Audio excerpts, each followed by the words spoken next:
आज उस परिवार के लिए है जो देखते गांव हो या शहर हो, इससे कोई फ़र्क नहीं पड़ता है, मगर आजकल के लोगों को देख रहे हैं हर घर में लड़ाई झगड़ा होता है। तो देखते हैं कि किसी किसी को बड़े घर में जा कर के देखिए, वो अपने घर का लड़ाई अपने घर में ही रखता है, अगल बगल को किसी को पता भी नहीं चलता है कि इसके घर में क्या हुआ है। और छोटे मोटे घर में जा कर के देखिए, घर का लड़ाई घर में ही रहने दीजिए, कहते हैं ना, घर का लड़ाई घर में ही रहने दीजिए, चार घर का मनोरंजन न बनाए। घर का लड़ाई घर में ही रहने दीजिए, चार घर का मनोरंजन न बनाए। इसलिए घर को घर रहने दीजिए, कर्म युद्ध न बनाया जाए, यही कहावत है। घर का लड़ाई आजकल देख रहे हैं, घर में सास बहू में लड़ाई होता है, फट से बहू तो घर से बाहर नहीं निकलती है, जो नए रहते हैं वो तो घर से बाहर नहीं निकलते हैं, जो पुराने भी रहते हैं वो निकल भी रहे हैं, तो वो अपने चार घर की बातें अपने घर की बातें चार घर में नहीं फैला रही है। मगर आजकल के सास को देख लीजिए, अपने घर की बात चार घर में बात सोचती है कि हम अपने बहू को बुराई करने जा रहे हैं, अपने बेटी को कभी भी बुराई चार घर में नहीं करती है, मगर एक बहू की बुराई चार घर में जाकर के फैला देती है। तो वो सोचती है कि हम बहुत अच्छे काम किए हैं, मगर पीठ पीछे जो अपने मनोरंजन कर रहे हैं कि बाप भले अच्छा हुआ उसके घर में ऐसे हो रहा है, बहू के बुराई कर रहे हैं, चाहे सास ऐसी है चाहे बहू ऐसी है, वो मनोरंजन ले रहा है, आपको दुख में साथ नहीं दे रहा है, आपको दर्द में साथ नहीं देगा, आपको दुख दर्द में आपकी बहू ही आपका साथ देगा।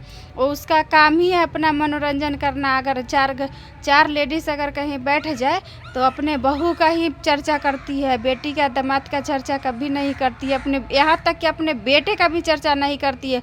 अगर बेटा बहू का गुलाम बन जाता है तब ही बेटा का चर्चा करता है कि मेरा बेटा भी वैसा निकल गया है। मगर जा कर के देखिए, बहू का चर्चा चार घर में जाकर जरूर फैलाती है। लोग कहते हैं कि सिर्फ चर्चा करने जाता है, भगवान से अपने लिए कुछ मांगना जानते हैं, अपना परिवार के लिए कुछ मांगने जाती है, मगर यहाँ तो बहु चर्चा लोग करने जाती है। सिर्फ चर्चा छोड़ दीजिए, बहु चर्चा ज़्यादा ही हो जाता है। सिर्फ चर्चा लोग करने जाती है चार लेडीज़, तो बहु चर्चा ही ज़्यादा हो जाता है। इसलिए उन सास लोग को कहना चाहते हैं कि उस जगह अगर आपकी बेटी गलती कर रहे हैं तो आप चार घर में नहीं जा रहे चर्चा करने, फिर एक बहू गलती कर रही है तो आप चार घर में चर्चा क्यों करने जाते हैं। लास्ट में आपका बहू ही एक रोटी बनाकर खिलाती है, मगर चाहे हो एक गिलास पानी ही हो, बेटी आपको नहीं देती, बहू ही देती है। चाहे बुढ़ापे का सेवा हो, चार घर में जो बहू का आप चर्चा करके आए हो, वो चार घर आपका सेवा करने नहीं आता है। इसलिए उन सास लोग को अभी भी वक्त है, वो सुधर जाए, अपना रास्ता तेज ले और अपने घर का चर्चा, अपने बहू का चर्चा न फैलाया जाए, अपने घर का चर्चा अपने पास ही रखा जाए। तो अगर ऐसा हर घर में सोच बदल जाए कि अपना बहू का चर्चा नहीं करें, ये सोच कर चले कि आज हम बहू का शिकायत कर रहे हैं, कल वो लोग बहू का आकर के बता देगी कि आपकी सास आपके बारे में ऐसी बोल रही। सोचिए कि उस बहू को मन में कितना आपके प्रति खटास बन जाता है मन में, कि वो आपको सोचती है कोई बात नहीं है, आज उनका बारी है कल मेरा बारी आएगा। ऐसा नहीं है कि सब दिन सासी के बारी रहेगा, सबका अलग अलग अपना अपना समय आता है। इसलिए बहू समय का इंतज़ार करती है और सास अपने बुढ़ापे के इंतज़ार करती है। वही इन सब लोगों से मैं बताना चाहती हूँ कि अभी भी कुछ नहीं बिगड़ा है, अभी भी अपना बहू को बुराई करना छोड़ दे और बहू को बेटी मानने के लिए तैयार हो जाए, सीख जाए। वो दूसरों की बेटी है, आपकी अमानत बनना चाहिए था, ना कि आपकी चर्चा का माहौल बन जाता है।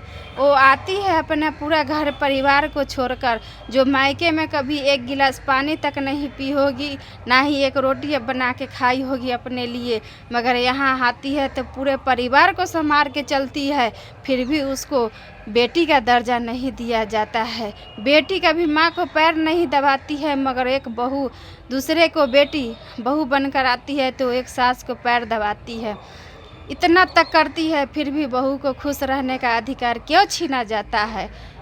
ये वीडियो थोड़ा लंबा होने वाला है, आप लोग को अच्छा लगे तो लाइक कमेंट कीजिएगा और शेयर कीजिएगा।